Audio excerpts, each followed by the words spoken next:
Ya, kita lanjutkan lagi proses algoritma genetik. Kita sampai di langkah keempat, yaitu pindah silang atau crossover.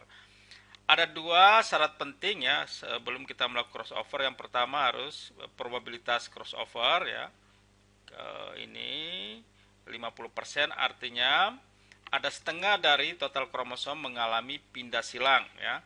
Jadi kalau contoh kita tadi ada 4 kromosom, maka 50% dari 4 adalah 2. Jadi 2 kromosom yang melakukan pindah silang atau crossover. Setelah itu metode dari crossover adalah single point, berarti crossover dari satu titik ya. Jadi hanya satu titik yang dilakukan pindah silang. Nah, untuk mendapatkan titik tersebut ya, karena secara otomatis maka kita lakukan pembangkitan bilangan random ya. Tadi ya di video sebelumnya teknik pembangkitan kalau di Excel itu kan random ya, nanti di MATLAB juga sama dengan fungsi random. Misalnya dia menghasilkan 0,42. Berarti 0,42 itu ya dibagi dengan 100 dikali dengan 9. 9 itu adalah jumlah dari gennya ya. Nah, maka kita dapatkan 3,78. Sehingga 3,78 dibulatkan jadi 4. Artinya crossover itu dimulai pada gen ke 4 ya. Nah, gitu ya. Itu titik bordernya ya. Sehingga kita membuat aturan offspring atau child atau anak pertama itu diambil ya dari orang tua pertama ya, dari gen 1 sampai gen keempat. Setelah itu batasnya baru yang 5 sampai 9 diambil dari gen orang tua yang kedua. Jadi ini kita warnai. Jadi warna abu-abu dari orang tua pertama, dari gen 1, 2, 3, 4 akan berpindah ke offspring yang atau child yang pertama. Selanjutnya dari orang tua kedua adalah gen 5, 6, 7, 8, 9 menghasilkan child yang pertama ya. Ini jadi kita lihat ini ya. Ada diwarnai ya. Nah, itu. Sedangkan child yang kedua ya, anak yang kedua itu diambil dari gen 1, 2, 3, 4 dari orang tua kedua 0, 1, 1, 1 akan pindah ke sini, dan setelah keempat 5, 6, 7, 8 diambil dari gen 5, 6, 7, 8, 9 dari orang tua pertama, sehingga terbentuk child 1 seperti ini, child 2 seperti ini. Sehingga kalau kita bagi 3, X-nya itu ini ditandai dengan warna ya dari setiap angka ya. Jadi 111 itu X, 001 itu Y, 100 itu Z ya. Nah, berikut juga child yang kedua. Sehingga ketika kita lakukan perhitungan sama seperti sebelumnya, tetap kita encodingkan ke desimal X ya, sama ya. Ya ambil dari ini ya. Nah, ini anaknya juga ya, anak yang kita hasilkan ya, X ya, ya tetap 3 ya, karena diambil dari ini, perhitungannya sama. Setelah itu Y ya, Y juga 001 dan Z adalah 1,744 ya, ada perubahan ya Z. Setelah itu child yang kedua juga dihitungnya sama ya. Dari hasil pindah silang ini maka kita akan melakukan yang namanya mutasi ya. Setelah ini kita boleh dapat melakukan mutasi ya. Jadi kita sudah mendapatkan 4 kromosom baru ya, yaitu 2 yang lama, terbaik yang lama ditambah dengan 2 yang crossover.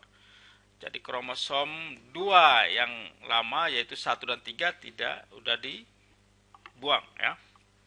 Oke. Nah, dari 4 ini kita lakukan mutasi. Nah, di mutasi juga ada variabel yang kita harus perhatikan. Yang pertama itu adalah probabilitas mutasi ya. Ini probabilitas mutasi. Setelah itu kita ketahui bahwa gen ini kan ada 9. Nah, masing-masing kromosom ada 9, kalau dikali 4 kan ada 36. Nah, berapa jumlah yang akan dimutasikan itu tergantung dari probabilitas mutasi. Ya. Misalnya probabilitas mutasi kita kasih 0,24, maka jumlah gen yang mutasi adalah 0,24 kali 36, total gen tadi, maka 8,64 atau dibulatkan jadi 9. Artinya ada 9 gen ya, dari 36, total 36 gen ini yang dimutasi.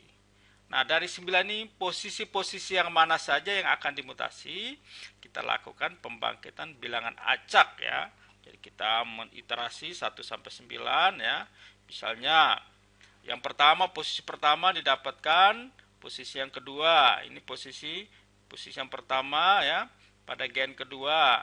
Yang kedua pada gen ke 1 2 3 4 5 ya. Dan seterusnya sampai mutasi yang ke-9 itu ya, pada gen yang terakhir yaitu 36 ya pada child kedua. Nah, bagaimana mutasinya? Karena kita bilangan biner ya. Jadi gen yang nilainya 1 berubah jadi 0, 0 jadi 1. Jadi hasil mutasi seperti ini ya. Contohnya pada yang pertama gennya 1 berubah jadi 0, gennya 0 berubah jadi 1 dan seterusnya. Sehingga hasilnya seperti ini ya. Ini adalah hasil mutasi. Nah, setelah hasil mutasi ini jadi, baru kita hitung lagi, encodingkan lagi sesuai dengan hasil ini ya. Jadi kita ambil lagi X-nya ya, tetap 3 yang pertama. Ya, ini ya. Ya, nanti kita warnakan juga boleh atau kita tebalkan gitu ya. Ini Pak lebih senangnya pakai warna aja biar apa? X merah. Misalnya Y-nya itu adalah di biru dan Z-nya itu adalah misalnya ya, hijau ya. Nah, ini sama juga ya. Jadi nanti kita hitung X-nya itu sama ya seperti tadi ya dengan rumus yang sebelumnya, sehingga dia menghasilkan nilainya adalah 2,143 ya. Y-nya juga sama 1,8 ya, ini didapat dari ini yang sama dari gen ke 456 1,286 dan seterusnya sampai yang terakhir.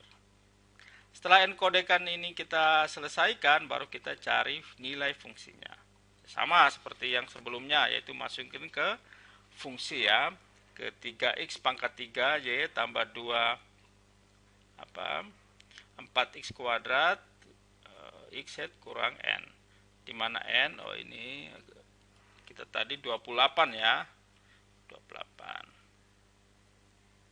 ya, n nya 28, maka kita akan dapatkan ya, ini kita kurangi tadi ya, 28 ya. Ya, kita ini ulang, jangan ulang. 28 ini juga 28, yang di sini juga 28. Nah, kita lihat mana yang paling kecil. Mana yang kecil adalah ini ya. Kelihatannya pada yang kedua ya, yang terkecil ya. Ya, 8,60 ya pada parents kedua. Di mana parents kedua itu x, y, z-nya itu adalah 3, x-nya 3, y-nya 0 dan z-nya 2,571. Nah, ini kita sudah masuk ke, sudah sampai di iterasi pertama ya. Jadi nilai-nilai x, y, z ini yang kita akan bawa, kita lakukan lagi untuk iterasi yang kedua. Ya, jadi kita kembali lagi mengencodingkan. Ya, ini kita hitung. Setelah itu kita pilih parents mana yang terbaik. Tentunya di iterasi 2 yang kita pilih adalah parents yang kedua dan parents yang keempat ya. Parents yang 1 dan 3 sudah dibuang. Nah, Setelah itu kita lanjutkan lagi, ada 2 parents ini kita crossover untuk menghasilkan anak.